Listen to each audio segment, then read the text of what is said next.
The U.S. military is struggling to recruit the nation's next generation of service members, those from Gen Z.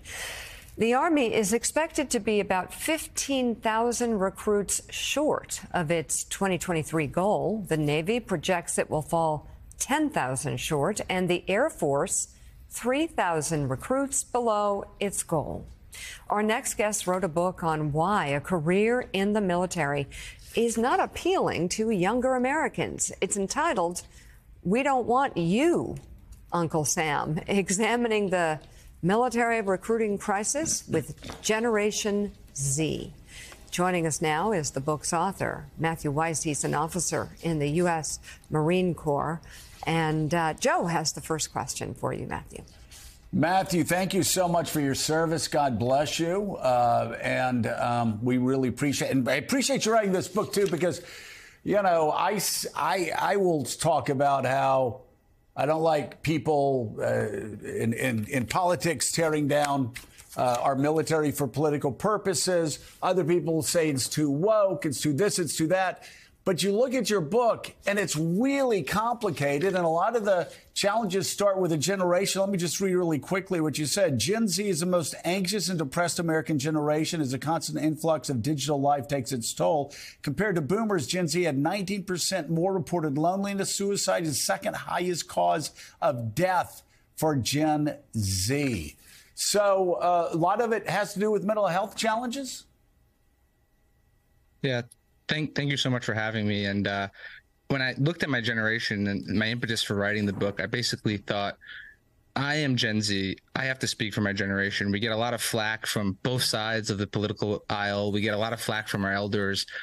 Who are we is basically what I tried to sit down and initially write. And then why is Gen Z not joining? You point out mental health. That is a huge reason.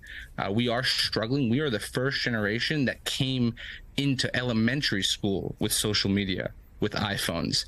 The constant pinging of likes, the social feedback of comments on Instagram, on Facebook, that causes a big mental health gap. And so as a generation, we're struggling to sort of find our identity.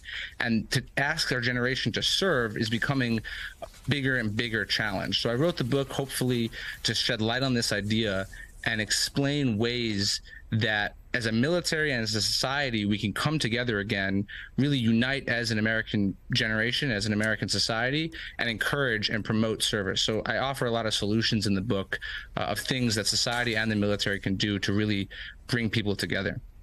Matthew, good morning. I would echo Joe's sentiments. Thanks for all you've given to the country and your commitment to this cause as well. The question, though, is what changes this trajectory we're on? As we just said, and Mika just read, is that, you know, the recruitment goals are missing this year, likely by about 25% across branches outside the Marine Corps.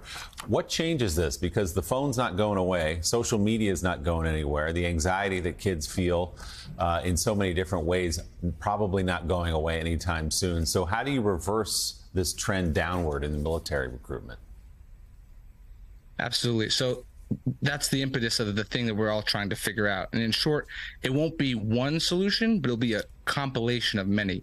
One of the big things I talk about, I like to bring the business background, bring some business principles, modern 21st century management to this old military bureaucracy. So we're no longer the World War II, 1940s era, 10 million man army. We need to modernize the way that we do things. So one very poignant example, if you want to get a job in the private sector, you get hired, you could usually start 1 or 2 weeks later. It's a pretty easy accession process.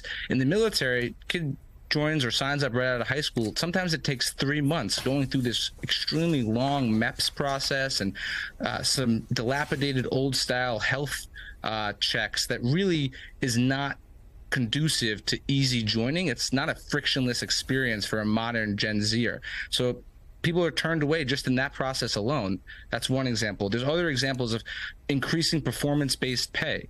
If you're a better squad leader, a better machine gunner than the person next to you, can you get a little bit of a bonus? Maybe not 90% of your salary, but a small 10% bonus matching sort of these civilian level incentives that Gen Z expects of their workplace. So these are a few ideas and a few areas on the requirements and perception side that we can do to really modernize the accession process and promote service among Gen Z. So, Matthew, when did you enlist and how old were you when you enlisted, and why did you enlist? Absolutely. It's a great question. So I commissioned as an officer just a year and a half ago. So my experience with the military is extremely fresh. My experience with recruitment is extremely fresh. And for myself, I give the reason I think that echoes a lot of Gen Z sentiments. I have internal and external reasons. So internally, like many people in the past, patriotic, wanting to serve the nation. I think all of us have that.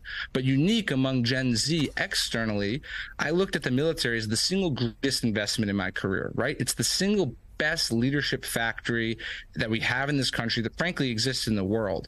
And I wanted to learn how to lead. And I looked at that truly as an investment in myself. And I think a lot of Gen Zers have a very similar desire to better themselves, to find places to better themselves in a very difficult, changing world.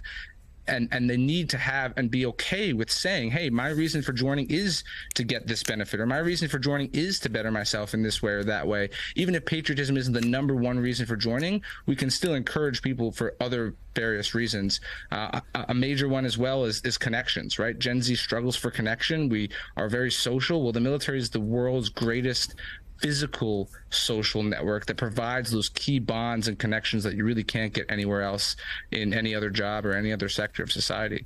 Well said. The book is entitled We Don't Want You, Uncle Sam, Examining the Military Recruiting Crisis with Generation Z. It's available now. U.S. Marine Corps Officer Matthew Weiss, thank you for being on today, and thank you so much for your service. We appreciate it. Thank you so much for having me.